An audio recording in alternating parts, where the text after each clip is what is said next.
Perkenalkan, nama saya Jason Cliff Kurniawan selaku Festival Director Ciputra Film Festival kelima. Kalau kamu siapa? Oke, perkenalkan nama saya Vanessa. Di sini saya bertugas sebagai anggota event dari Ciputra Film Festival. Oke, kegiatan terkini yang berjalan sampai kedepannya menjadi satu momen yang kelima ya, Ya, di Festival Ciputra tersebut. siap. Mari.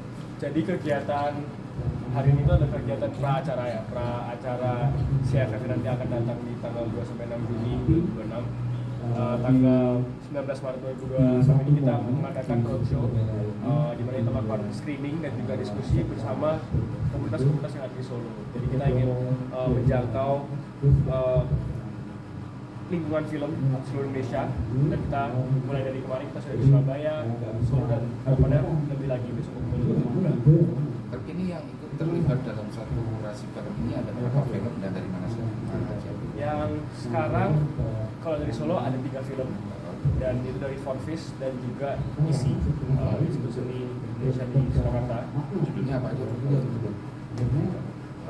Jadi judulnya pertama kita ada Misi Brunei, terus kita ada The Colorful Barrier, Mysterious, dan terakhir ada Kenangan-Konangan, tapi itu dari Ciputra. Dari Ya, kita juga menyumbang film untuk Total berapa peserta yang sudah mendaftar? yang mendaftar. Total ada 30, tapi kita tadi menerima banyak yang ini ya, banyak yang walk in, yang justru tanpa daftar. Ada kuota? Kebetulan nggak ada sih, kita emang kalau Tahun juga kemarin berapa sih? tahun kemarin Buat CFF? buat hari hanyatnya. Untuk harinya tahun kemarin kita pesertanya, untuk peserta yang menyumbang film ada 1.636 film, dan itu lewat dari 128 negara. Kalau untuk 128 negara, jadi emang ada target lebih ya? semoga bisa lebih ya. Masih banyak. Dari tahun ke tahun meningkat jumlahnya dari negara. Oke. Lintas negara ya? Gimana? Lintas negara ya? Internasional, betul. Setelah mereka jadi juara apa berlanjutan? Ya, jadi emang ada banyak benefit untuk masuk Ciputra Film Festival. Pertama, Ciputra Film Festival emang festival yang bergengsi. Jadi nama pada filmmakers pasti keangkat kalau bisa masuk Ciputra Film Festival. Ditayangkan di Executive juga di Ciputra Food Surabaya. Lalu untuk pemenangnya pasti dapat juga fresh money, fresh cash, dan dapat uang hadiah. Para yang terselect juga dapat laurel untuk posternya. Terus kami juga pasti adanya kolaborasi. Kalau datang itu pasti menemukan produser-produser yang hebat, insan-insan yang baru. Kemarin sudah ada juara-juaranya. Ternyata hal yang Jadi apa ya? Nasional gitu ya. Ya,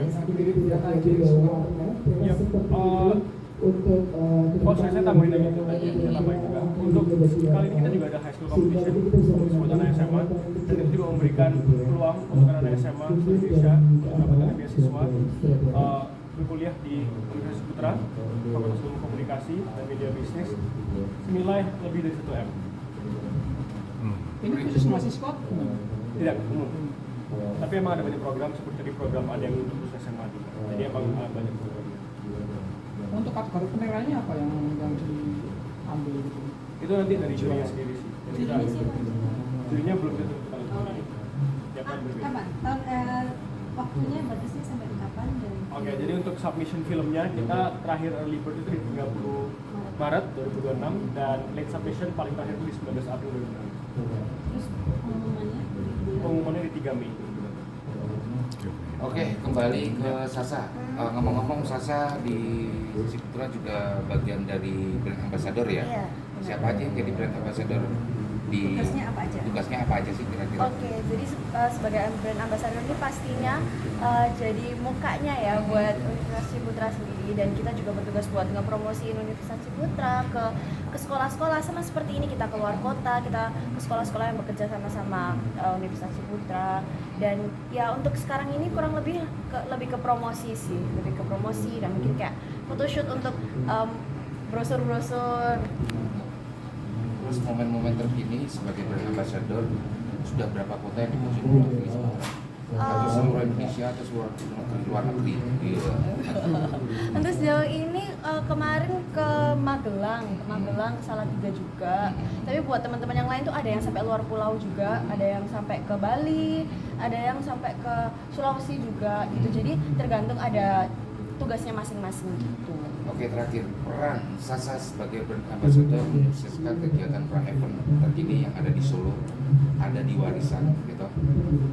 Perannya gimana? Perannya seperti apa tuh untuk mensukseskan perjalanan pra-event ini, atau bagaimana atau membuatnya, terus bekerja sama dengan asosiasi atau gimana? Oh ya, pastinya saya dari diri saya sendiri, saya ngepromosiin lewat akun-akun sosial media saya juga berusaha semaksimal mungkin biar hasilnya juga bagus kan dalam promosiin pra-event ini, dan juga gunain relasi-relasi saya karena kebetulan ini kan diadainnya di Solo, which is tempat saya lahir gitu. Saya menggunakan Putri Solo ini. link-linknya dari teman-teman saya juga gitu. Terakhir, kenapa menggunakan lokasi Warisan Heritage Boutique Solo ini? Kok nggak bekerja sama dengan beberapa kampus sehingga mendapatkan satu benefit barter?